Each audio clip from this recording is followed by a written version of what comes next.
June 4, 1942, the bridge of the aircraft carrier Akagi is suffocatingly hot, smelling of aviation fuel and the looming scent of death. Admiral Chuichi Nagumo, a man who has never lost a battle, is staring at his watch. Below him, his crews are in a state of frantic, exhausted chaos, rearming torpedo bombers for the second time in 3 hours. Above him, hidden by the Pacific clouds, 37 American dive bombers are already screaming toward his position. In just 5 minutes, the most powerful naval force the world has ever seen will become a graveyard of burning steel. But this wasn't just a military defeat, it was a psychological breakdown. This is the story of how a brilliant, disciplined commander was paralyzed by his own success, and how 5 minutes of hesitation ended an empire. To understand the catastrophe at Midway, you have to understand the man at the center of the storm. Admiral Nagumo was not a carrier man. He was a torpedo expert, rigid, methodical, and obsessed with the rulebook. In the Imperial Japanese Navy, rank was not just status, it was a religion. This created what psychologists call an unchecked authority gradient. Nagumo's subordinates, like the aggressive Captain Yamaguchi, could see the disaster coming. They begged him to strike. Launch now. Don't wait. But Nagumo couldn't move. He was trapped between the distant, godlike expectations of Admiral Yamamoto and the terrifying shifting reality of the cockpit. He was a classical conductor handed a saxophone in the middle of a jazz riot. He froze because the rulebook didn't have a page for chaos. Why was Nagumo so slow? Because for 6 months he had been a god. From Pearl Harbor to the Indian Ocean, the Kido Butai was undefeated. They had rampaged across half the globe without losing a single major ship. This victory became a virus. It created a psychological blind spot. Nagumo and his staff began to believe their own legend. They assumed they would always strike first. They assumed the Americans were too broken to fight back. Overconfidence is a silent killer. It makes you cautious when you should be reckless. Nagumo didn't want to make an imperfect attack. He wanted a perfect one.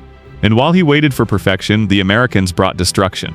At 7:40 a.m., a scout plane reports, "Enemy fleet sighted." Then the bombshell, "There is a carrier." This is the moment Nagumo's brain breaks. His planes are armed with land bombs for Midway, not torpedoes for ships. He orders a rearm. Then he hesitates. Then he orders it again.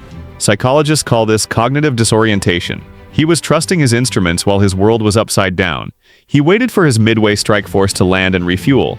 He wanted a coordinated, massive, textbook strike. He chose to wait for certainty in a world that only rewards speed. He waited for 5 minutes to organize his deck, and those 5 minutes cost him everything. 10:22 a.m. The lookout scream is the last thing many on the Akagi would ever hear. The American Dauntless dive bombers plunge out of the sun at 240 miles per hour. Because of Nagumo's hesitation, his flight decks are a nightmare of exposed fuel lines, loose bombs, and stacked torpedoes. One hit is no longer just a hit, it's a chain reaction. At 10:26 a.m., the Akagi is hit. Seconds later, the Kagi is an inferno. Then the Soryu. In less than 6 minutes, 3 of Japan's 4 carriers are transformed into floating crematoriums. The Kido Butai, the terror of the Pacific, is dead.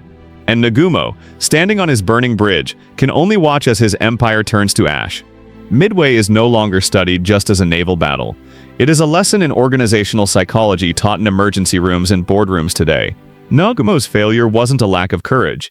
It was a lack of adaptability. He waited for perfect information in a rapidly changing environment. He died waiting. The Americans, under Admiral Spruance and Fletcher, embraced the messy decision. They launched early. They took the risk.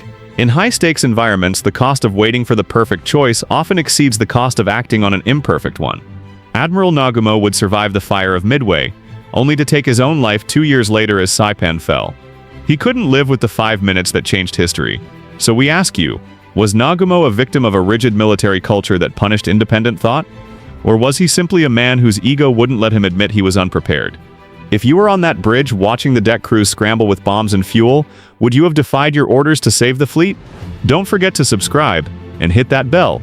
History isn't just about what happened, it's about the choices that made it so.